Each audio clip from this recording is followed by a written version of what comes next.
Gaming and BS episode 299 being recorded Monday, June 22nd, 2020.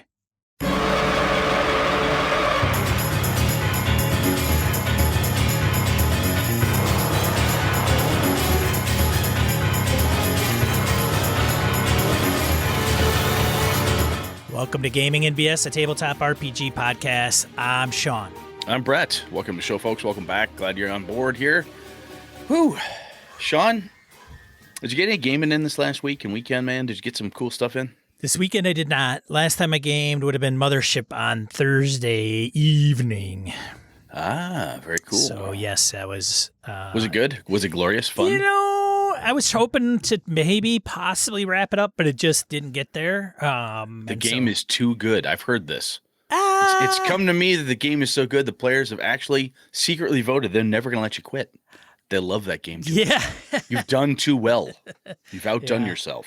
So it's gotten interesting. They are, spoilers, they are now on the planet, and their ship has been engulfed. So I told them that I was hoping to wrap it up in the next one for sure, which I think I can do pretty succinctly. And then we'll kick off another game for patrons. I'm not sure what I'll run next. We'll see. I don't know if it's going to be Mothership or BX or Star Wars or what the hell. Man, it could be anything.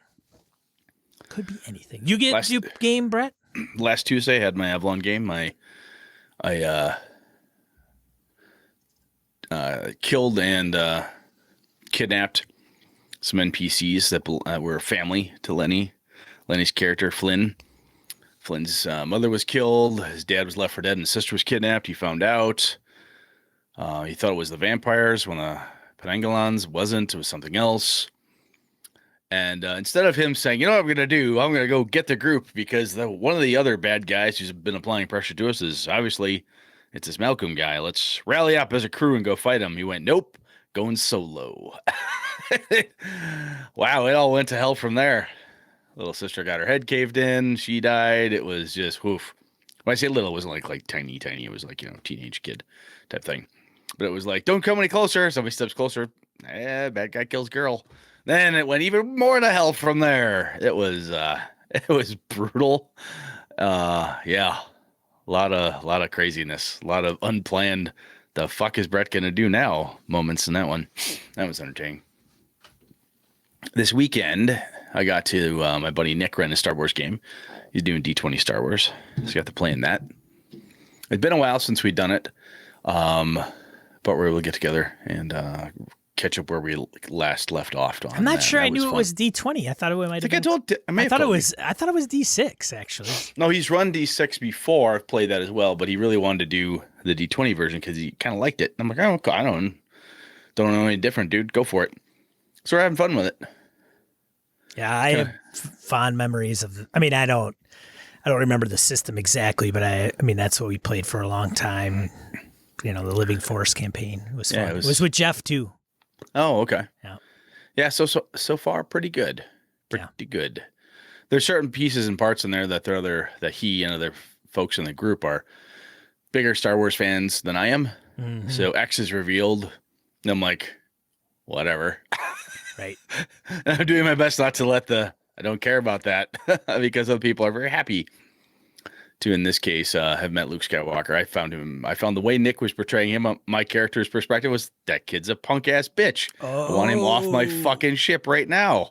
He did what I would consider a little on the taboo side.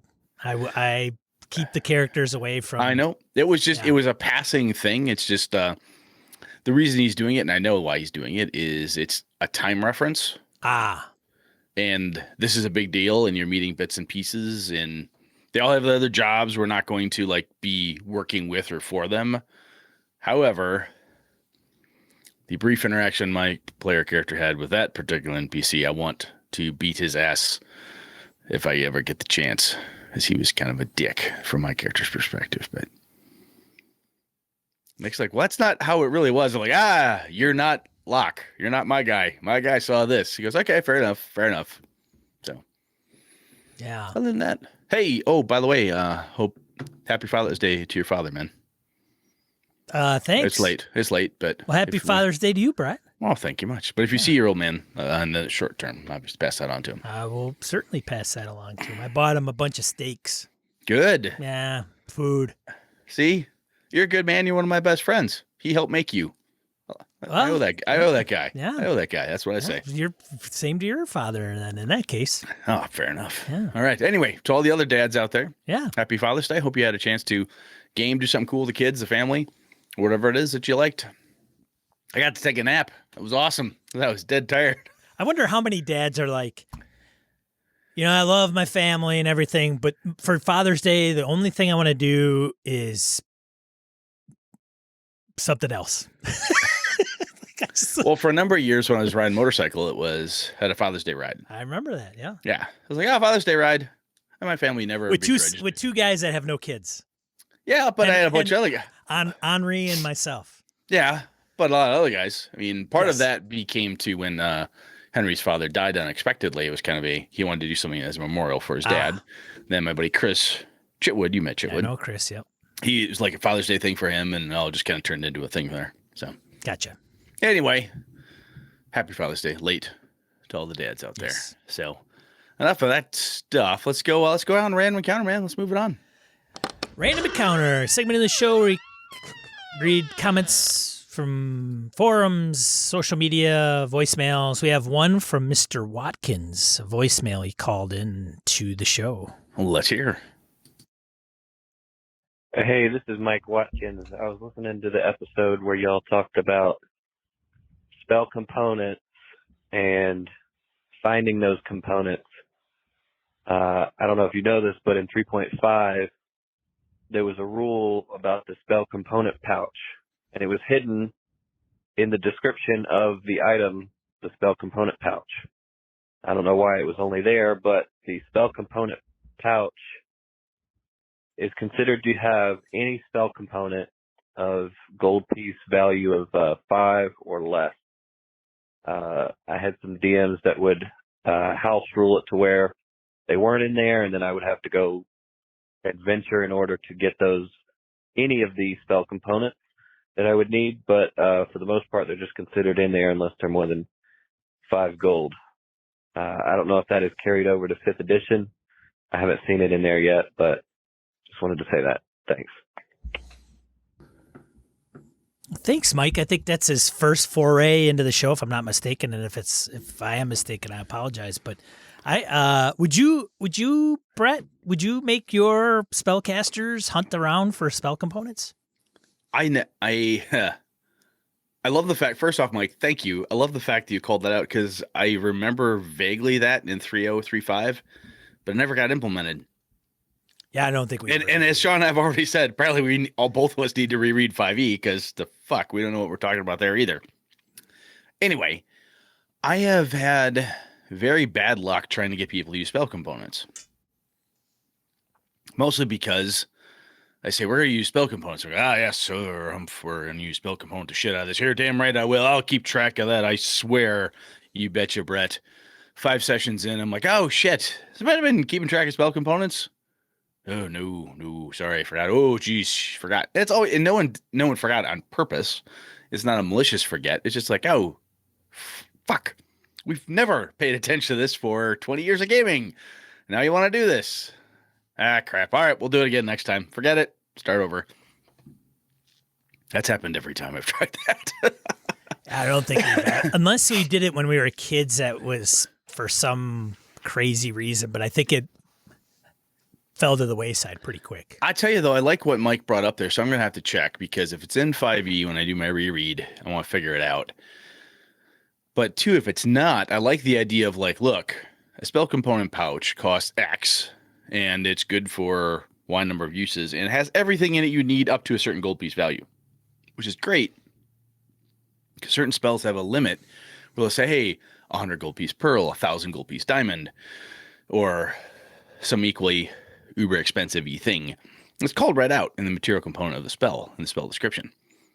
So that would kind of like, oh, wow, that's an expensive spell to cast. Therefore, I know Alpha's doing it a little bit in the Undermountain game we're in, where I need pearls for my identify spells. He wants to make identify a pain in my ass, apparently. But yeah, so we only dabble in it. We don't do it hardcore. And I think I want to say that I think people playing spellcasters like, look, especially in D&D, I have, I got 20 spells. I can only cast 5. Come on, I got enough bookkeeping as it is. I don't want to do any more. It just seems every time it comes up, I haven't found a good way to do bookkeeping on it. I just think that if it says like, I don't know, a couple spiders' legs, how do we know if it's more than 5 gold pieces or not? Unless it's written out in some weird manual, right? Yeah, well, I bet you I could dig through my Dragon magazine archive somewhere in there, and it's got a list.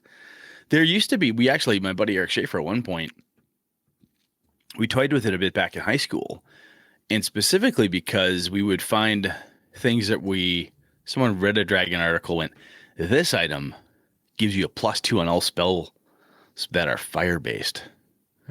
He'd be like, okay, write that shit down, because I don't want you I have red dragon's blood, and you're going to use that ad infinitum, forever and ever. No way, pal. How many uses of that do you have? So that's kind of as far as we got.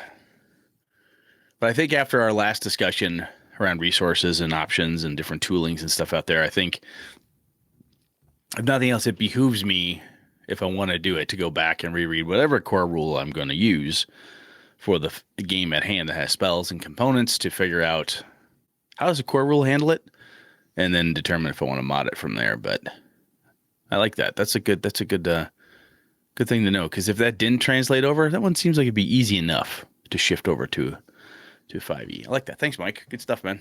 Yeah, thanks, Mike. You can read this one. I'll let you. Got another Mike. Mike Hess comments on all about the resources. Most recent one where we actually came up with different ideas on how to manage a resource-intensive role-playing game and keep a track of arrows and water and all this other stuff. So Mike says, I did not see a thread for the All About Resources Part 2, so I will share my comments here, which is on the forums. I don't know why I even read that. Brett's comment after reading Edwin's remarks and random encounter on both of you helping new game masters and players was dead on with me. So he's referring to the random encounter in that episode. Yep. Going back almost a year ago when I first contacted the podcast, in the last year, I've gone through a lot of the past episodes and all of the current ones. Thank you. Yeah. That's awesome. This is awesome. Good for you, Mike, man. Like Edwin, one of the recommendations that has been given many times in your podcast is to keep it simple. Like Edwin said, KISS, as well as it's best to focus on one thing at a time and improve than have a crappy game because you overdid it on things you did not know how to do. I have been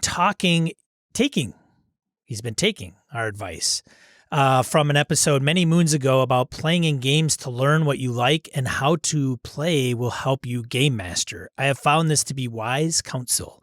To everyone listening, thank you for your comments and ideas. There are plenty of us out there that just want to start and getting to hear from you all makes this easier. It's probably a lot easier when Sean and I could read, because we both have had bad runs at reading stuff. So anyway, carry on. Also, Sean, enjoy that one wheel. They are a lot of fun. After you get your one good crash out of the way, it's smooth sailing. Just don't look up on YouTube one wheel crashes. It's not healthy. Thanks again to both of you, and looking forward to the future, Mike Hess. That is also, I would say, in Mike's words, wise counsel. Don't look up horrible things that happen while you're doing the hobby you love. Don't look that up. Don't do that. Don't scare the shit out of yourself. For folks that aren't in the know, I got a one wheel, and if you don't know what that is, it's a single go-kart wheel that's motorized that's in the middle of a board, literally. And it's a skateboard with a big fat wheel in the middle and a motor. Yeah, and it could get up to like 18 miles an hour. Has Sean taken a digger yet? Oh, Sean has taken a couple diggers, actually. Does Sean have scars yet? I have one raspberry that's on the side of my leg. It's small, but it was potent. All right. But I took one the other day. Like I was going, I just have to say this. I go along this dog park, right? The same one where my dog fell into the lake, right? Yeah, because this is a lucky dog park. Yeah. Why wouldn't we keep going there? And I was kind of going along, and they've Only got good things happen at this they've dog got park. it mowed, right? This path that kind of goes along the fence, and I'm going along, and there's these like two older guys in the dog park sitting on picnic tables, and they're like, "Hey, is that one of those one wheels?" And I'm like, "Yeah." And I turn and I go, "Yeah." And as I did that, like literally 2 seconds later, I'm like, "Foom!" Right on. Down on the ground. So one of the guys comes over and is like, "Hey," and it's on the grass. So I'm just like, "Ouch." I get up. And the guy's like, the fact you said it's two older guys, which means they're probably our age. They probably are. They're not. They probably are. Yeah, they're probably our age, actually. Because we've talked about this before. Off like we have a terrible tendency to forget that we're old. We're both pushing 50, and then we'll see someone approximately our age and just as gray haired, bearded as we are. Oh, look at that old bastard! Like, but that's us. We look young. We look. Well, young. totally. That's, yeah. Right. I mean, people are young. like, man, that guy's like probably 30. Right. Gotta be prematurely gray. That poor. These bastard. guys looked older. All right, there you go. But anyways, it was just hilarious because it was like, and it's there's fence, right? So it's fence. It's kind of got some bushes, like the fence has got weeds, but vegetation growing up the length of the fence. The fence is probably like 4 feet high. And I could just imagine they're like, "Oh, look at that guy." All of a sudden, boop, he's gone, right? Just That's funny. I didn't think I could bruise my lat muscle, but oh yeah, you can. That now did you not know. feel good. Anyways, Sean is keeping it kind of as safe as possible. It's safe. It can get a little wobbly. I don't know. We'll see. But anyways, all right. Mike, thanks, and I'm glad you find all the feedback from listeners. That I just think random encounters just sometimes are the gold of the show, and that's all due to BSers out there that write in and correct us, or write in with better ideas, or share their stories. And the whole purpose of that segment is really to do that, share with other people what other people are doing or what they think, so people can embrace that or wonder how they can incorporate it themselves, or scratch their head. Well, this is when Sean and I started this. We hey, we want to have a conversational. It's like two guys at a gaming con bar talking about stuff, and one of our buddies walks up, which is any one of you.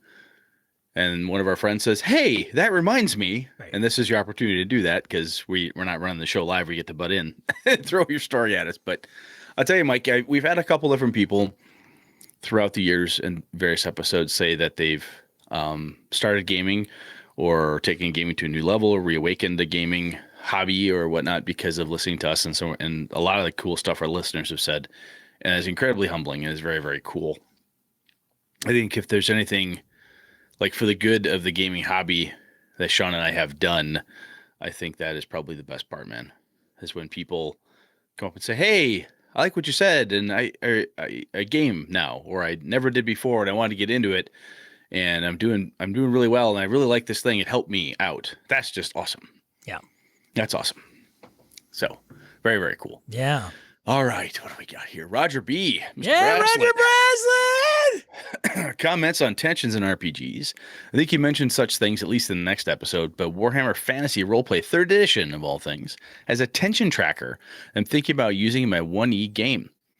Even if nothing is said about mounting tension, watching the tracker tick up and not necessarily know why can cause a little anxiety. A good link on how to use those trackers. He's got a link in the fantasyflightgames.com. We've got the link in our show notes here. Keep in mind you could use anything as simple as a D10.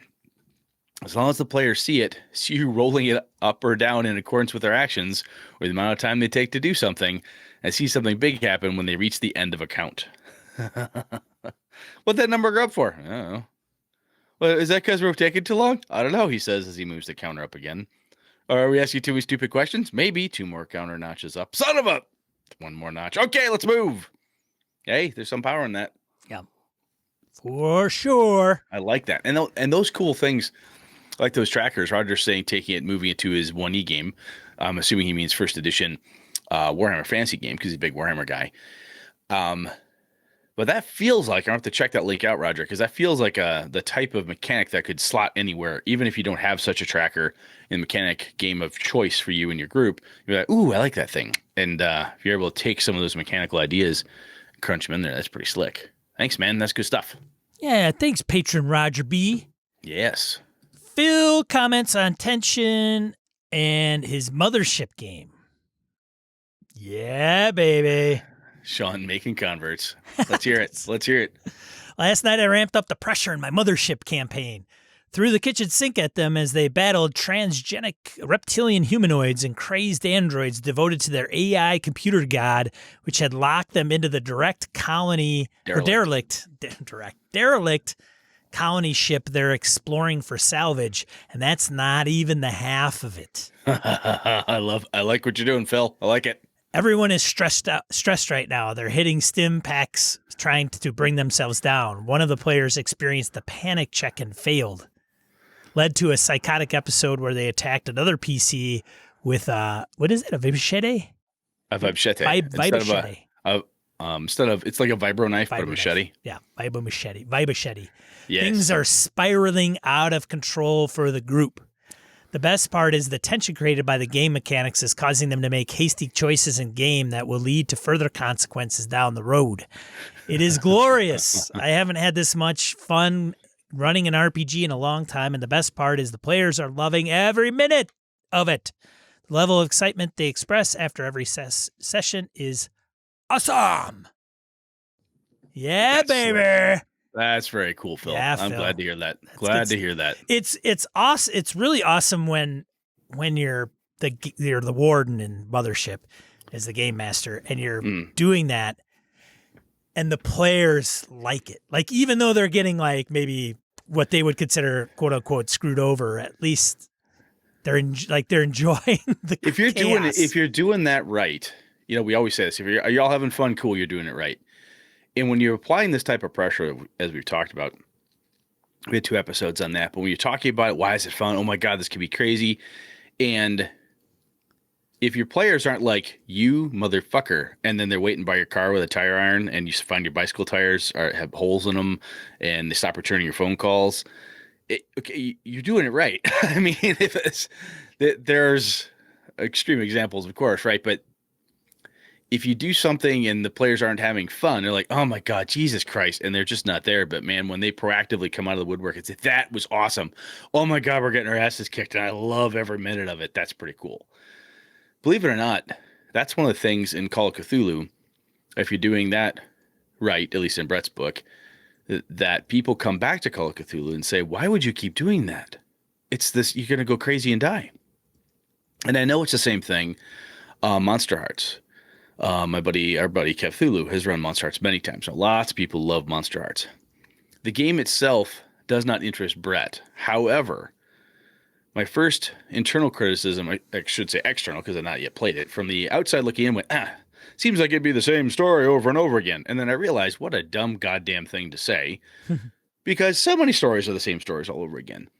But if you've got the right groove and everybody's in it, they're gonna totally dig it. They're totally going to dig it. That's awesome. That is very, very cool, Phil. Good job, man. Yeah, man. That wraps up Random Encounter for this week. Yeah, I wonder how many extra copies of Mothership have been purchased just by people listening to us. You're welcome, Sean McCoy. Even if it's 4 people, that's pretty cool. I still got to buy my copy. That's what I got to do. I'm a little nervous that it's not like it's still in production, essentially. I mean, the game itself is literally like, I think they even label it the player's guide. Yeah. And so it's, they're still working on it. I hope, I don't want it to get screwed up. Like, I think it's good, but I know they're going to do like monsters and stuff that aren't in that guide and everything, but I don't know. Well, the nice thing though, is that you can go, that's neat. Chuck that book over your shoulder and keep going with what you got, brother. True. You absolutely can. Yeah. But yeah, it's good. I got a lot of people who are like, I might have to check that out. Yeah.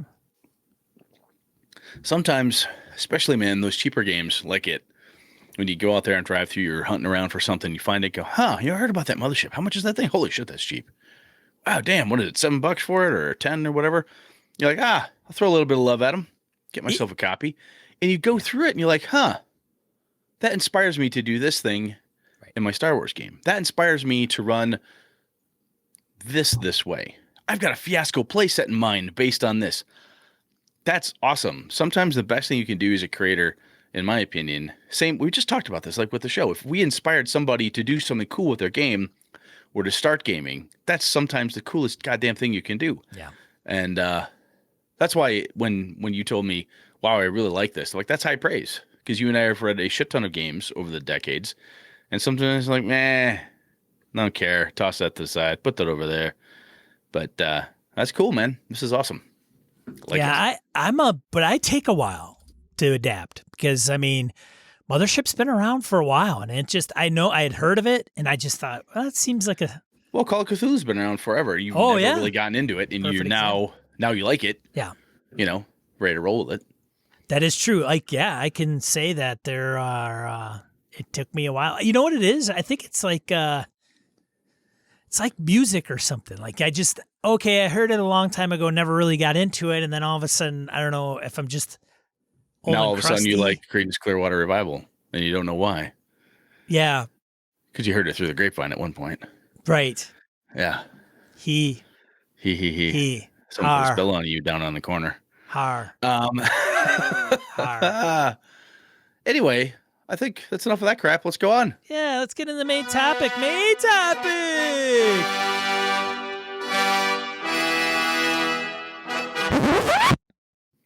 All right, man. You ready? Brett. I did a good job with notes on this one, so you goddamn better be prepped.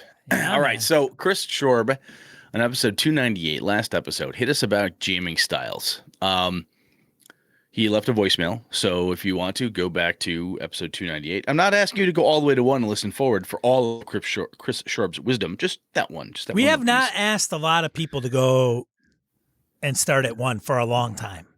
Yeah, because we're not assholes anymore. I mean, at a certain point, like, it's 50 episodes. Come on, people. It's less than a year. You get through this in a couple of months. And I'm like, look, this is 6 years of stuff out there, kids. This could take you a while. Well, it's almost 298 hours. Yeah. Give or take. Give or take. And by the end of next week, it'll be 300 plus hours. I mean, full-time job, that's like, it's yeah, a month and a half. 8 hours a day. 8 hours a day for a month and a half. Wow.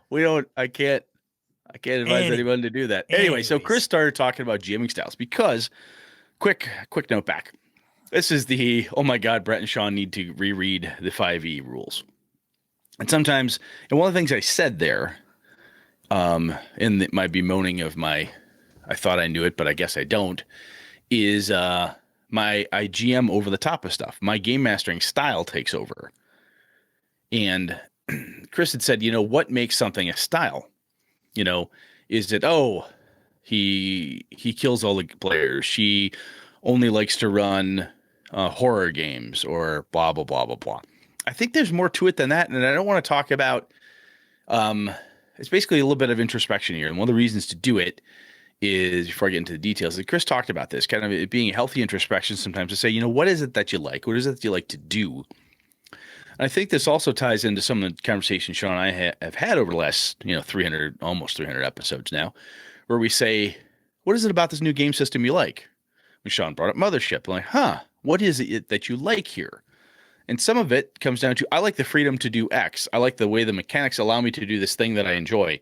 And I think by better understanding what it is that makes up the things you like, the way you like to do things, the style you have, can be very helpful in explaining yourself to other players, other game masters, and sometimes telling people why, I'm not into that game. Really? Why don't you like Fate? You should totally like Fate. No, I don't. Why? It just doesn't do it for me. We all go, oh, okay, yeah. But wouldn't it be nicer to be able to say, I don't like this thing, or I'm not keen on whatever, because we've got a little bit better insight into what it is that we like or don't like. And some of that, I think, comes down to style here. So anyway, I don't want to get into good, bad, subjective definitions about making someone a better GM or not. And I think some of this would probably apply to players as well, but let's keep a GM focus for right now. We're going to try that. And I don't want to get into which game systems are better. Like, you like this? Oh, you got to play that game. I don't want to talk about that right now. It's just kind of this introspective, like, what do we like as GMs? What do we like to do? I want to focus on a couple different key pieces here. So, Sean, you've read the notes. Do you get what I'm coming at there? Get what I'm trying to get to? I think so. Okay. You ready? I think so. All right. I'll go down the list here. Okay. All right. I want to focus on stuff like the following. How do you deal with core mechanics and minor/sub mechanics in the game? From a style perspective, do you use all the nuanced mechanics? Do you want to use them all? Is a thing you want to do? Do you want to focus on the core mechanic to deal with all the in-game situations? And I mentioned this to you off the air, and I've said it here a few times, but it really, I look at it like, I want to use the core mechanic for over 90% of everything, right? If the core mechanic is a dice pool of D10s, 8, 9, 10s are successes, that's what I want to use. I will, if there's a situation that comes up, I'll say, roll, give me 5 successes, and you make it, give me 4 and you don't, or whatever the case is. I want to use that core mechanic. If it's advantage, disadvantage, roll a D20, whatever's wrapped into the core mechanic, that's my preference. And I think, and that is, I'm positive why some of the nuanced components of chase mechanics that we've talked about in the past aren't things I usually pay a hell of a lot of attention to, because I want to use the core. If the idea to make a drowning check is a separate little sub bit of rules, I'm like, I'll quote unquote wing it with the overall mechanic. So Sean, how do you deal with that? Do you like all the different subs, or what do you think? Well, Brett, hold on a second. Before we go on to what Sean likes, let's dig a little deeper here. Uh-oh. Why is it, though, that you would rather go with the core mechanics than go with the rule subsystem that's involved? So instead of doing a chase system by the book, you use, we'll do a bunch of checks for chase, and whoever wins more checks wins, which may be the subsystem, but I don't think we're talking if they're actually quite a bit different. Yeah. The reason I do it is for speed. I want the gameplay to flow. When I'm running, I don't like anything that makes me look up rules. So it's a lack of knowledge. No, I just don't want to look it up. I don't want to memorize it because I don't want to, and I don't want to have to look it up because I just Brett, it's okay playing. if you don't know the rule. Oh, I know. Oh, okay. I just don't want to waste my players' time. I see. So when I'm running a game and we all go, what are the chase mechanics again? Oh, let's look it up. I just feel that's the air being let out of my game. Everything stops. We had the heart rate up. Everyone was ready to go. We were in a chase. We got a chase with gunfire and a helicopter. Oh my God. Yeah, these chase mechanics don't really take it. Is there an errata that calls for like on the ground versus in the air and speed factors? And that's when somebody gets up to go take a piss or decide that they want to order pizza or go get another beer. The game grinds to a halt. Irritates the crap out of me. I need to be able to, from my perspective, I want to use the core mechanics to quickly ascertain what needs to be done to keep the momentum and to keep the tension and to keep what we've got going. Does that make sense? It does. Totally. And I would probably feel the same way, actually, most of the time. I think what I try to do is if chase mechanics are a big part of a game, right? Let's say Knights Black Agents has some pretty specific chase mechanics in it. I would either bookmark them or make it quickly accessible, right? I went through the quick start rules for 7th edition Call of Cthulhu, which I'm going to play with my kids this week. Didn't get a chance to last week because we were all too busy. But anyway, I read and reread to make sure I understood exactly how to push a roll, bonus dice, negative dice, luck, how exactly does this work? And I know it's my first time playing it, so I'm going to look it up. And it's the quick start rules are really tight. There's not a lot of extra fluff. You don't have to look at page 2, page 3. It's all in like one place. That's it. So I feel pretty confident we can get through that quickly together because we're all learning. But I just a lot of times when I see those little small micro rules or mini games within a game, I'm like, oh my God. Why can't the core mechanics just take care of this? That's a source of a good YouTube channel, I think. Good material. Good material for your... Just an idea. Just thinking out loud. Oh, that's not a bad idea. You know what we need, though, is somebody who understands how to make a YouTube channel without not blowing it up. So are you in the same boat with me? I mean, you want to use the core mechanics because of speed, or are you there because you don't want to bother clog your brain with small stuff, or what? I'm in the middle because it depends. No, that's fine. That's fair, man. I think it depends on what that subsystem is and how well I know it. So it does go to how well I know it. If I don't know it very well, it's going to be, I'm just going to, and if the audience is like at a con or something, I'm just going to wing it, bring it up and roll with it.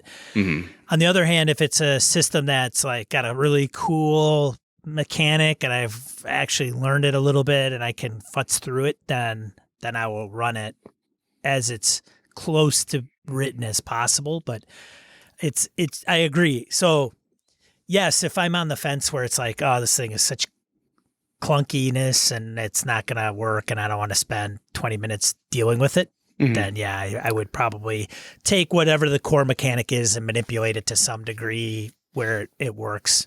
And sometimes with the minor sub mechanics or mini game or however you want to describe it, it may be a thing that I like. I think that's in there. I don't have time to look that up. Right. It's not like the drowning rules, which we all happen to do off the top of our head. It's not the chase mechanics. It's the, chase between a car, a speedboat, and an airplane. If there's a sub for dealing with that, I'm like, fuck it. Let's just move on. But overall, it sounds like I think we're in a similar boat where the core mechanic, the stuff that's referenced all the time within the game, at least in the games we're running, we're going to leverage those. And you want to do it for the same reason I do, Sean? Just for speed of play. You don't want to let the air out of the game, keep it moving. Yeah, it's so funny. Like a chase should be something suspenseful and it's action oriented. Like that's a chase. Like James Bond's running on the roof. He's going to jump down onto the car. The car's trying to get away from him. Then he gets, he misses the car, gets up, throws somebody off a motorcycle. And then you role play that and it's like, brr, brr, hold on a second. I'll tell you, man, you've been to cons. I've been to cons. I've gamed with lots of different groups over my time. And there are folks out there who like to game and say, okay, let's lift that up. Okay, good. We figured that out. Roll that. Okay, cool. You win the chase by 2 meters. Okay, cool. Next. And they are happy as clams to do that. And if that's your jam, that's your jam. Right. But again, in the answer of style, what did Brett and Sean, from a style perspective, the letting the air out of the game, want to keep it moving, keep the role playing, keep the tension stuff, and therefore the bigger mechanics, not the itty bitty teeny weeny nuancy stuff. We're gonna move that around. Okay. So here's one for you. Do you allow power, spells, etc., to be used creatively? Perhaps in a way that's not fully supported or designed in the rules text. For instance, there are some people, I remember there was a Monty Cook article in a Kobold magazine a while back where he talked about how he was huge ancient red dragon in a D&D game. This player smiles wickedly and casts water breathing on the dragon, and because that means they can't breathe air anymore, they asphyxiate and die. There's no saving throw. And Monty Cook said, no. Right? Because that's not the intent of the spell, blah, blah, blah. I don't want to get into that whole argument. But that type of creativity happens where somebody goes, the spell is supposed to do X, but could I do it as 1? Could I do this? Could I tweak it a little bit to allow something? Do you allow that or that my power is flight? So if I use flight in this other bizarre way, if I spin a circle really fast, can I get centrifugal force going so I can chuck this rock with this super speed of my flight? Can I do that to even jack it up even further because centrifugal force is fast with the spin? Can I do that? Can I do a whirlwind? I've never done a whirlwind before. The flight, this doesn't say I can whirlwind. Can I make a whirlwind vortex and sink the ship? Do you go for that stuff, or how do you handle it? No. I really try to give the players some latitude in being creative. It's, I don't know if did I talk about the room in the spoilers, Tomb of Annihilation with the undead minotaurs and all that stuff? No, different room. Different room, okay. Room fills up with liquid. Oh yeah. Did I tell you about this? Yeah, I don't know if we said it on the air though. I don't know if we said it in a podcast. I think we have. I don't know. Doesn't Anyways, matter. yeah. So I play with Jason, great guy, but he's like, okay, if it's filling up with liquid, I'm going to turn into like gaseous form and slide into the room because there must be a crack. Because if there's no crack and it fills up with liquid, where does all the oxygen in the room go? Yeah, blow the walls out. Right. Yeah. Right. Because and it makes sense. There's a physics discussion here to be had. Yes. Right.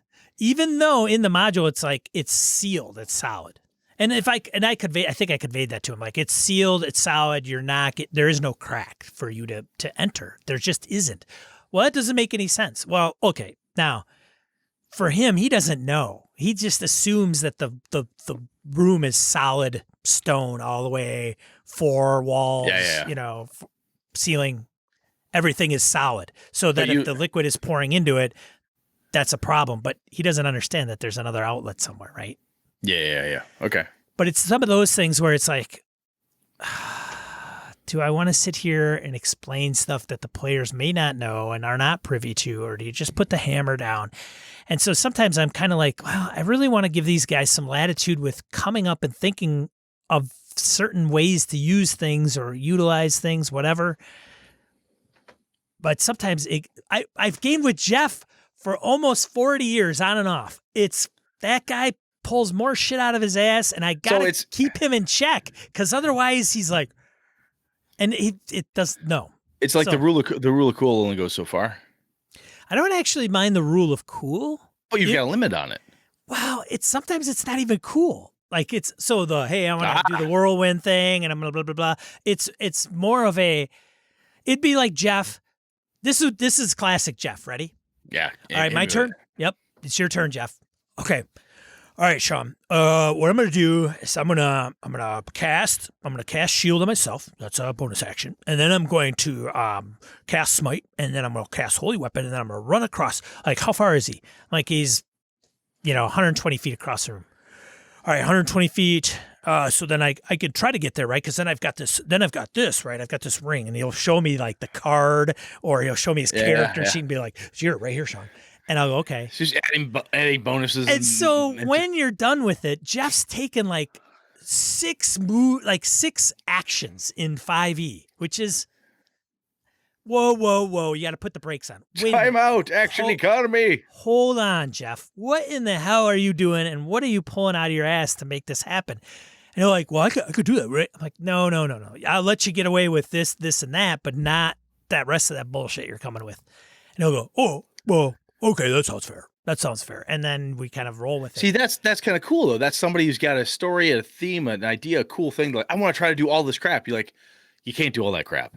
Okay. Right. But so cool would be like, oh, he's all about the cool, but he's like, I want to run. He's like in the he's in, Indiana Jones. And yeah, I get it. Yeah. And the Lost Ark. And he's like, in the tomb, and he gets the idol, and he's running, and he jumps and gets the whip, and then he runs some more, and then he trips, and then there's a boulder, and he does that all at once. Yeah. No camera angle change. It's just one big move. No. Yeah. I could do all that, right? No, you can't. Yeah, no. So I think you and I are similar in this regard as well. As I don't mind it.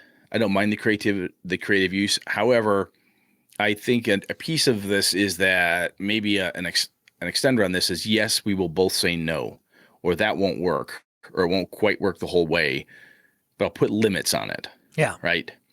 A lot of times, what's interesting is, somebody in my group will say, well, this is how the spell works. I'm like, did you read the spell? Yeah. No, you read the first paragraph. Read the next 2 paragraphs of the spell description, right? Read the whole damn thing, and then tell me if it allows you to do what you want it to do. Well, it doesn't specifically say it's allowed to do X. I have found that the creative use, I can get more mileage out of it when my players want to use a theater of the mind game, because we're not being very tactical and each square doesn't count.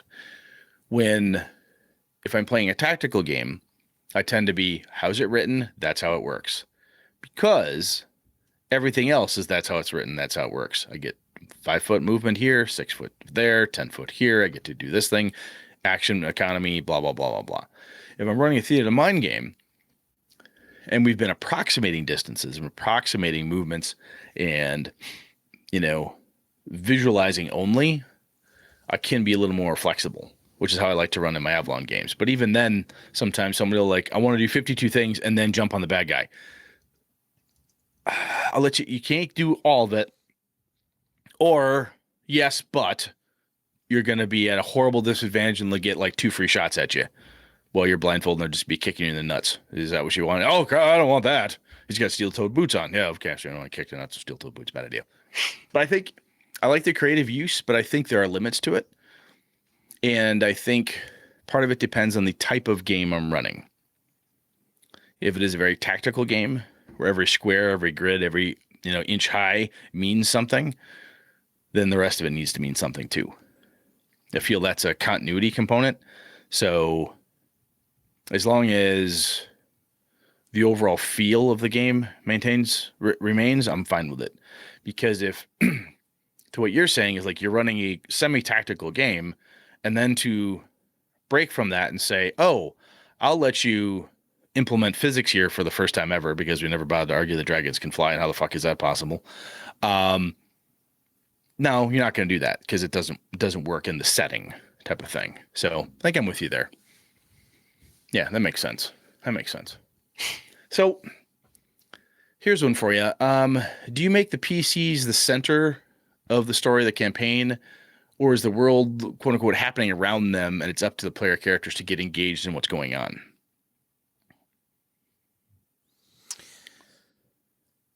I'm not a big fan of they are the center of the world. Okay. I would much rather them be a group of characters. Of course, it depends on the game and the campaign that I want to run. But I would just what you're stylistically speaking, you're leaning one way right out of the gate. Yeah. I would much more rather them be kind of a group, and then they are thrust into situations that become bigger, that they may realize as things progress. But they need to engage the world versus the world is built for them. You know what I'm saying? Yes. So if I were to sit there in the Tomb of Annihilation and choose not to engage in story hooks and so on and so forth, actively not engaging because it doesn't fit my character's background story or something along those lines, you'd be like, okay, well, you're going to have nothing to fucking do for the next 4 hours while the rest of us are playing D&D. Is that kind of your perspective? It is. And I think many players, a majority, I would say 90 to 99% of players aren't that person. They're not the one that says, well, I don't know what I would be doing here. You haven't met those people yet, dude? I have, but they're very rare because that's the way I position it. It's like, hey, this is the deal. I'm going to run Tomb of Annihilation. I'm going to, hey, Jeff and the gang, we're wrapping up Tomb of Annihilation. We're going to run Star Wars, and this is kind of what I'm thinking, and I'm open to hearing what you guys want to do. Most of the, I think, people I run with are, they're waiting for me to come to them with whatever I'm proposing. Right. But the storyline, whatever it is you're building, because I guess the other piece too is because you're running pre-built adventures that are written already. Yes. So typically part of it is like, hey, grab onto this and go because we're playing, Ram of the Frost Maiden. We're playing this. This is what you're going to get in for. So you're there to do the thing. Right. As opposed to when I'm running my Avalon games, if I'm running a campaign, I have people make characters within certain parameters, and then stuff happens. And but at the end of the day, the PCs are the absolute center. Things are happening around them, right? Shit's going on or whatever. But the PCs are the ones that kick things into gear. And I mine the PCs' backstories for plot hooks and ideas. And when Nick says, I want to figure out how to become a paladin in Avalon, I'm like, all right, this is going to be a long, arduous road. I give him plenty of opportunity to run off, have his little side mission, do that thing, get back over here. I ask Lenny about his family. I go endanger his whole family, find out about this person's background, so on and so forth. So I'm mining that shit as ways to apply pressure and so forth. The PC centric approach is kind of like the world is revolving around them, yes, but wherever they go is where the revolution's occurring, right? They're like the eye of that storm of activity. That's my preference. See, so you would be in the camp of backgrounds up front, not during play. Not necessarily. We do it both ways. Some people like, I have this background, and some people like, I really don't know. I'm like, okay, we'll figure it out. Then at key moments where I'm like, okay, I need something for JR to do. JR, is your mother alive? No. How'd she die? Cool, thank you. Next. And I'll come back around, whack, and then the dead mom issue comes up again. Turns out she was murdered. There's an entire investigation into it. It's been 10 years. Oh my God, this man actually murdered my mother. What do I do with it? Because he's not my best friend. Oh my God. I drag that out. I think that it's easier for me to do because I'm rolling my own, right? Yep. And I think a little bit tougher otherwise, perhaps, at least keeping things on track in a pre-written adventure set to follow any kind of line, any kind of track or pathway. It would take a lot more work, but that's also what my group likes. And that's just how that's how I ran Vampire back in the old days, where I cut my teeth figuring out a lot of my GMing style. But when I thought about this question, I'm like, you know what? I really lean towards the PCs are the center of the world. The rest of the world moves around them, but they're the eye of the storm that travels around. There's a hurricane. They're in the middle of the hurricane, and they just kind of go. If they wander too far off, then they get swept up in the rest of the crazy. But otherwise, they're pretty much the center of it. Huh. Interesting. I think I'd like to try the other way, honestly. Where they don't have a background? Well, or if they have one, it's that the world is happening, right? Where they need to engage with the world. Well, that is, yes, you can do that. Well, like if you choose not to there's 3 plot hooks for you. If you choose not to engage with any of them, your character does nothing because you're a moron. Well, that's the trick, right? You can't, you gotta, that's like having an open world that's too open, and none of the characters know each other, and they're okay. How do you bring them all together? Why are they there? What's their motivation? And that's one of the reasons why I put the characters at the center of the story from a style perspective. I like to do that because then once I have that and I understand enough of those bits and pieces, JR's dead mom, come to find out, was killed by this person who is also known by this other player, by Nick's character, and Nick knows that guy lives in this other neighborhood. So, hey, guess what? I get to move them to this other neighborhood, which is where I want them to go anyway. So by using events and things that are directly impacting the characters as their background, their own personal side story, downtime event, or whatever it is, they have reasons to go places other than I'm just following the plot hooks. And it might be just the way I've raised myself, but I'm like, if I give them a motivation to go to White Plume Mountain, they're going to go. If I do this right, they're going to go. And they won't even feel like I drug them there. They won't feel like you're standing outside of White Plume Mountain. The king has ordered you to do blah, blah, blah. They're like, of course we're at White Plume Mountain, because that's the last session. We decided we're fucking going there. We even told the king to stuff his reward. We're going to do this one for free because it's that important to us. It takes time though, but I like spending that time. That's where I lean stylistically. Good there? Yeah. All right.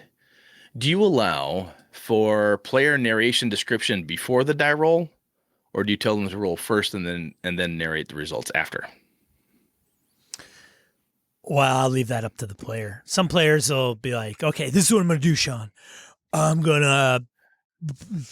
Jeff's going to jump over the table, swing on the chandelier. Blah. Okay, Jeff, give me a roll. A 1. Wah, wah. But you don't, so think about it this way too. Do you take the Jeff out. If you have your style perspective, do you call for a roll and then narrate what happens afterwards? You say, Brett, give me a perception check. Give me a sneak check. Or you're going down the hall being sneaky? Give me a sneak check. Or do you ask me to tell you what I'm doing before you ask me to roll? Most of the times I'm looking for clarification because I try not to run into that's not what I said. That's not what I meant. So by clarifying, if they're at the end of the hall and they're like, okay, I'm going to go down the hall. And I say, okay, are you just going to walk down the hall? Are you going to go down the right side, left side, center? Are you going to You're coaxing sneak? narration out of them. Yeah, I'm going to coax that out of them. And sometimes it doesn't matter. Like I just do it so that they think it's relative. Yeah. Relevant. Why do I always Relevant. keep interchanging Or they're both. those words? Yes. Interacting, interchanging those words. Sean's wonderful. hooked on a word a day. He's just got a brand new God. thesaurus. He's going to keep using it. We got this thesaurus. It doesn't apply, but by God. Anyway. But I want to do that so that when it does matter, they're not tipped off that I only ask when it does matter. So if I say, oh, that means something's going on. All right, Sean. And then they put their gaming caps on and they're like, all right. Yeah. I sneak down the left side, hitting every other square. Yeah, exactly. Okay, sure. That's fine. I have found stylistically what I like to do is I start off saying, okay, what are you up to? All right, cool. So let's all right. So you're going to head down the hallway. Am I right to assume that I'm coaxing this out of them? And I do it all the time because I used to do it solely so that way they wouldn't know when it mattered. But now I do it because I wanted to get my group trained to always do that. So now we do it by habit. Oh, my home group, that is. I don't think there's any habits that are built in my group.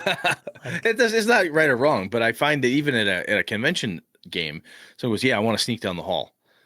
Okay, so are you like doing side to side, ducking the shadows? You just going straight down the middle fast and just trying to be quick and soundless about it? Give me how do you want to do that, man? And then they tell me something, and when they tell me, like, you know what? I'll just be a DC 13. Give me a shot there. Give me a try. All right, cool, you got it. The other thing that allows me to do is when I've rolled, if I don't have a DC in mind or I have one in mind, I'll give them a plus or minus based on description.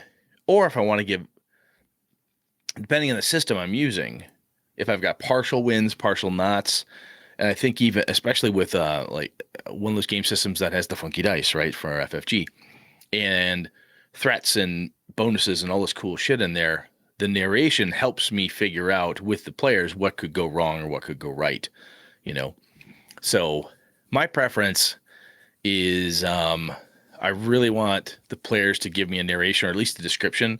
Sometimes narration is too strong for certain people I played with. Like, I don't want to narrate thing. I just want to describe it. I'm like, that's the same thing. You're just using a different, whatever. Sure. Describe what you're doing. Great. Because then I find that whenever I've done that, the players have more engagement in the moment and they feel the tension better. Yeah. Right. So that's my preference. And the reason I ask this question is because one of the guys I play with, his preference is, why don't you give me a spot check? Give me a search. You going down the hallway. Give me a stealth. Okay. Give me a search for. He tells you what to roll. Yeah. Right. Which is totally fine. Right. But what I found that leads to for me is that when that person does that, sometimes we have other people who want a skill dog pile. Right. Well, because there's something to gain there. There's not only is there something to gain, but it feels very binary. And I know there's plenty of systems out there that have, again, the pluses and minuses. And by having narration built in or descriptions, my style says lean that way, Brett, because if you do that, people don't get as upset about losing or failing a die roll. Because now they have a picture as to why it didn't work that way. You kick that tin can. Son of a bitch. Yep. Well, that's what I get for trying to sneak across tin can land at 2 in the morning with my Christmas bells on and the siren blaring. That was stupid of me. Anyway, so that's my preference. I lean that way. I want people to do that. Anything more on that, man? No. All right. So do you prefer, we've asked this of people on the show before, do you really like to roll in the open and do open or not, right? And do the dice dictate what happens, or do you adjust results? How do you, are you a dice, are you predisposed to roll in the open, dice fall where they may, fuck them?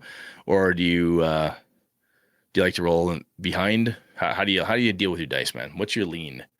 I like to roll in the open, let them fall where they may, and that's kind of the deal. That's it. I used to never do that, but the more I've played online with everybody rolling in the open, it's kind of fun. I don't know, if you don't want the dice to be able to sway something one way or the other, then don't have them roll dice, or I won't roll dice. I will just dictate. Give it to them. Just dictate it. Like this. Yeah. You Say make yes, it. say no. It's a 10-foot cavern. You're going to jump across. Yep. Good job. You run, you get across. Oh, barely, but you get across. You don't want them to fall through? Don't have them roll. Exactly. Why Shit. waste the time? Otherwise, you deal with, oh, shit, man, you missed the jump. You fall all the way down 100 feet into a cavern and die. Yep. You can do the multiple fail states thing. Matt Colville has a video on that, and I've done it before too. You miss the jump, and then you give me another roll. Oh, you grab hold of something. Yeah. But there's a limit sometimes. I hear that advice. I'm like, yeah, that's kind of cool, but how many do-overs do you get? Right. So, yeah, I think my lean stylistically is not to roll in the open.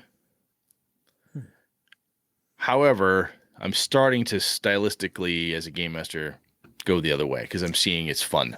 I'm having more fun with it. Man, part of the argument, and I used to be like that too, Brett, but the part of the argument that I came to just switching is I don't want the players to think I'm dictating shit.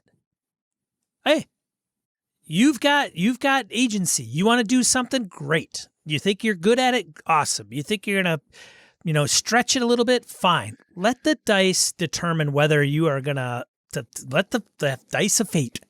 And if you got a +5, your fate's probably pretty good. Your odds are probably pretty decent. But at the same time, there's probably a chance of failure. So I'm going to allow you to roll the dice, or I will roll the dice, and we'll see what happens. That kind of leads back to our pressure discussions we've been having too, right? Where I, as the game master, get to quote unquote fudge the setting or do something or cause something to happen. I can do anything I want. Any game master can. Generally speaking, players can too. But excuse me, I get to say, hey, the alien pops around the corner. That hand is bloody. There's two dead guys. There's a snowblower covered in, whatever. You can do that stuff because that's in your power to describe and add tension and change the flow and the feel of the event. Man, you don't even need dice for that shit, right? I removed the entire contents of a room in an adventure. They were there. There were androids. There were dead people. There was blood. There was but you didn't roll dice for that, right? You didn't need to roll dice. Shit hit the fan. And then and I'm like, I don't know if I want that in there, or whatever reason I came up with. They left. They came back. All of it was gone. Son of a bitch. Nice. That's it. Okay. Yeah. No search check, nothing. Like no perception. You walk in the room and everything is gone. I think that's where one of the reasons why I'm starting to lean more towards rolling the open now stylistically is because I'm realizing the things that I really want to control, like as a game master, tone, feel, pacing, control, or influence, better word than control here, is not necessarily combat. Not necessarily that you want to do something crazy. Sure, give it a shot, kid. I don't necessarily want to influence that, control that. The player's already decided that they want to do the thing. They've already decided to engage the Penangalon vampires and attack them. Hey, they chose that, right? However, when I want to ratchet up the pressure and have somebody following them or sneaking past, or I like that. So that actually leads into my next one, dude, is do you do there's always a chance as in, just assign a difficulty class and let them roll no matter what, or do you say no? Like it's not possible. It depends on it. It depends on how crazy their rule of cool. How crazy is it? Does it somewhat make sense in the context of the situation? I say the context of the situation, people, because you could have the exact same thing the player is trying to do in two different encounters, but the encounters are different. In one encounter, you're like, yes, absolutely, you can attempt to do that, and it's awesome. Roll. And if they get a DC, great. In the other encounter, it's like, no, and this is why that is not going to be feasible. So it may be something different. So there may be inconsistencies in the game master's ruling, but I also think that there has to be context around what that is. Okay. So I used to try to lean towards the always a chance, but I don't. I just flat don't. The more, to be honest with myself, I'd have to say I will tell people that's not possible, or I'm sorry, it doesn't work, or you can't do that. Man, I'm a human guy on Earth. I want to fly. Get in a plane. I don't want to do that. Yeah. It ain't going to happen. Flap your arms really fast. Yeah. All right. Good luck. Not going to happen. There are certain things I will. I mean, this kind of goes to the creativity component, some of the earlier parts we had above, but there is, I know in some game systems, I think D20 used to say, don't say no, just assign a difficulty class. Actually, I had a player quote that to me. You can't say no, I was told. Oh. You have to assign a difficulty class. It's in the book. Oh, so is rule 0 if you want to play that game. I'm like, okay, DC 500. And you're at -20. Rules don't say I can't do that. That's fair. I guess. And by the way, there's no such thing as a critical success on a skill check, so good fucking luck. Yeah, that's true. Well, rule 20 should always win. It doesn't show me that in the rules. Yeah. But I tend to lean towards I think where you are as well, stylistically. I'm like, look, it's not going to work, and here's why. And sometimes that answer is you're not sure why, but magic. Or it's not working. Your character has no idea why. It's fair for you to be frustrated, Zave, that it's not working for you. However, note the fact that it should work, but for some reason right now it's not. You can keep track of that as your player, as your character, and maybe you can ferret out a reason why later. All right, cool. Makes sense. All right, I don't like it. I know you don't like it, but it's not working right now. Son of a bitch. I think sometimes the no and it's not possible, it's not working. Even if someone goes, yeah, but I rolled the 20. I'm like, well, first off, I didn't ask you to roll.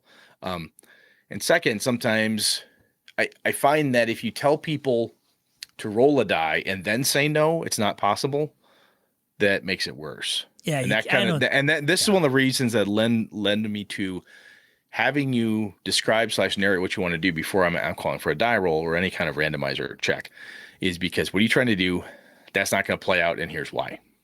Right? Jeff has a 52-step process for drawing the sword and backstabbing the guy. That's not going to work, Jeffrey. Here's why. You got to have that, right? So, and I have met other game masters who are, no, there's always a chance. If there's a randomizer roll, there's always a chance. And they're always roll a die. They'll flip a coin. They'll do something. And they love that crazy swing. So again, Sean and I, we're not right or wrong in this case. This is just a stylistic perspective. And I have met other game masters. And by God, I've played in some of their games. It is crazy, whacked out fun. There literally is always a chance. The weirdest, what I would almost hesitate to say, the stupidest shit has occurred in the games I've played. Like, holy fuck, I can't believe that. Oh, that's why I like to do this, because you never know what's gonna happen. Right. Like, all right, cool, man. That's your groove. But again, that's a style, and some people might hear that and go, I didn't. And they go, that sounds horrible. Right. So I guess to kind of wrap back on this a little bit here, because we've been going for a while, is like, I think when you're looking for rule systems and settings, kind of why bother to think about this stuff, is this helps me anyway. I have a list of sorts that I reference in my head, at least, as to, is this product something I'm going to like? Sean and I talked about Mothership. The questions I asked you and the stuff I was gunning towards is all, does this feed Brett's style, or am I going to role play over the top of this game, right? Am I just going to GM over it? My style will squish all the shit I don't like, or is most of this in here right in line with what I like? Does that make sense? It does. I think the other piece here is that when I think it does allow for clearer communication to people. Like, look, I like to let the dice fall where they may. I want to have good descriptions. You know, this is what I do, and so on. You can explain to your fellow GMs and your players, like, this is how I like to run the game. This is my style. This is my preference. This is what I like to do. Understanding that your style is most likely also going to change over time. As I alluded to earlier, sometimes like, maybe I should be more let the dice fall where they may kind of guy. And that's something I could do. I think that's totally fine, because I know if I was to go back and talk to high school Brett, my style is totally drastically the other way in many regards. Many, many regards. But Sean, any other thoughts on this? Kind of at the tail end of this piece here? No, it's a good exercise, Brett. I was quite pleased with how you framed this up. I tried. I know it's not going to cover everything, right? No, there's a lot of stuff you can. But there's so many nits and little pieces you can go down. It's really hard sometimes not to say, "Oh, that reminds me of this game," or "Oh, let me tell you about this rule system really does it." But I think the more, even back when we had Jen Brinkman on to talk about DCC, the questions we talked about, the things I wanted to learn, from Ron and Christian when we talked about Savage Worlds and all of this stuff. I want to find out, am I going to like this game? And I now have a better internal communication anyway, where I could say, I don't like this game. I've read it. I think this is going to conflict heavily with my GM style. And sometimes I have that feeling when I'm reading a new game system, and most of my thoughts while reading it are, here's how I'm going to modify this so that it works for me. Yeah. Wow. I just rebuilt or tweaked or changed or threw out or added in. Well, this probably isn't my jam. So anyway, I hope that wasn't too goddamn boring for folks, but I think those, and if there's other questions that you yourselves, BSers, if you folks have asked yourselves or each other, or if you've heard someone describe, if there are good questions to think about, I really do believe that this is it's a worthwhile every once in a while to say, what the hell am I like? What the hell am I like as a game master? Excuse me. I think we could do the same damn thing as a player. What is it that you like? But this is more along, what is it that how do you lean? How are you going to do in a given situation? It sounds like Sean and Brett are both going to try to lean on the core rules whenever possible. We'll use the smaller rule sets, the mini rules if needed, right? Sean tends to roll the dice where they may. Brett's just starting to open up to that world. My campaigns tend to be very, very, very PC centric. Sean's are not quite the same, right? Doesn't make one right or wrong. It's just a different approach. So, excuse me. I think knowing that, I look back and I can see where some of the guys I play with in my home group, Sean, might not like playing in a campaign of yours. Come on. And I can think. Come on, man. Not as much. Zave, Beta, Alpha. Yeah. Lenny. Come on. Those guys would love to play with me. But it would be like, oh, this was different. Right? I think Brett's a little nervous. I don't want to steal my guys. Steal his game group. Hey, but Brett, we don't want to play with you. We want to play with Sean. From what you've told me about some of the folks you play with, I think someone would not like my style at all. But they might try it for a bit and go, come on, what are we doing? Is there a dungeon to kick in? Or it's not like they're not. It's not a stupid group of people you're playing with, right? But I've talked to Doc and Jimmy, and I don't think Doc would really groove on a game I ran. I mean, he might do it for fun, but a campaign, I don't think he'd get into it, man. I don't know. Maybe. I just don't. And it doesn't mean I wouldn't like, hey, Doc says, fuck that, Brett. I'll try anything. Let's see if this works out. I'd be happy to run for the guy. Anybody, really, but it's interesting because I've had people tell me over the years, I don't like that game master, or I don't like their style, or someone will come up to us at a con like, oh, who's your game master? Oh, it's so-and-so and thus and such. Oh, they run a great game. Right. Really? Why? Oh, gee, it's so much fun.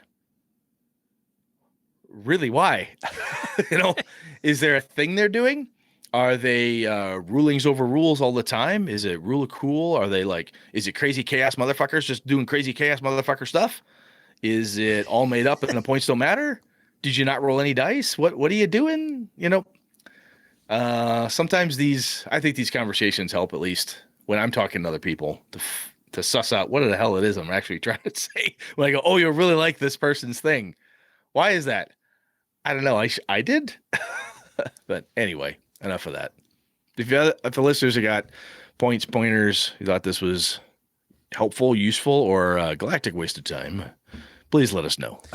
I'd be interested in knowing, you can comment on our forums on this episode, how your style of game mastering has changed, or even playing. Could be playing too. If you don't run and you play a lot, how has that evolved or changed, and why is what I'd be interested in. That's a very good, that's another kind of a next step on this discussion, right? Is like, how are you here? Where did you come from? What are things that you used to do that you can't stand anymore? Or used to do and you don't do and you don't know why? I like to think that we as gamers evolve and grow. And so with that growth comes different experiences and preferences. That's how I got sore knees. That's then I got older. Yeah. It's age and time. My shoulders acting up. Yeah. It's the mileage. Anyway, no, that's the good stuff, man. So cool. Write in, let us know what you think, and we'll move on. Die roll. 2 to 4 miscellaneous points of game and a geekery you want to bring to you. I see the first one here, and I can't believe it's true. Is it true? Sean's YouTube channel is up. How to RPG. How to RPG, man. So you got all the technical difficulties hammered out. I think I know why, but I won't talk about it now. That's all right. I don't know. What matters is you got them hammered out. That's cool. It's still up. It hasn't been banned by YouTube. Is the thing. Get it while it's hot, people. So 2 videos, and the first one I did like create a fighter in using low fantasy gaming by Pickpocket Press. That was where I was going to just start creating characters using different systems, and I thought about it, and I thought, no, this subsystem thing has got a thing. So the real first video that kicks it off is really about combat and mothership. So the next one I'm working on is spell duels and DCC. Oh, nice. That'd be a good one. How does that work? So somebody brought it up on the forums. I can't remember who it might have been, but nonetheless. Yeah, we talked about that before. That's a good one. And everybody's brought up chases. Mirko's thrown me like 5 different things to take a look at. So yeah, we'll see. Very cool, man. Second one, planned versus emergent backgrounds. Article by Phil Vecchione on Gnome Stew. Very sweet. So this Phil knows what he's talking about. Phil does know what he's talking about. So check that out.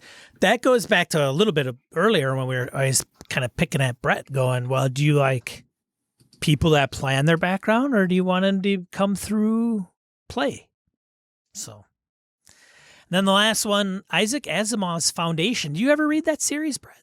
I did not read the series, but I happen to have Apple TV. So I was flipping through because I have an Apple TV. So I'm going through and looking at stuff. I'm like, Foundation. What if that's Asimov's? Holy shit, that's Asimov's Foundation series coming to Apple TV. So I have not read it. I never really got into Asimov. I didn't either, and I don't know why. I don't either.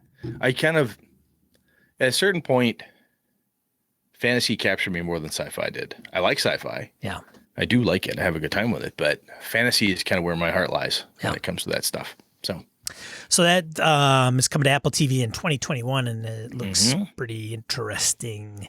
And I know some sci-fi geeks are like, whoa, because I can't believe it's, and they even tout 50 years in the making. I was like, okay. Fun. Yeah. Marketing. Yeah. So hopefully, with those IPs, it's always like, God, can it live up to what you have in your brain?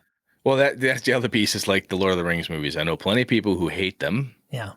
Other people love them. It's all like anything else. Oh, they took this thing. Yep. And they ruined it. Oh, this movie was terrible. Oh, they destroyed this character, whatever it is. Oh my God.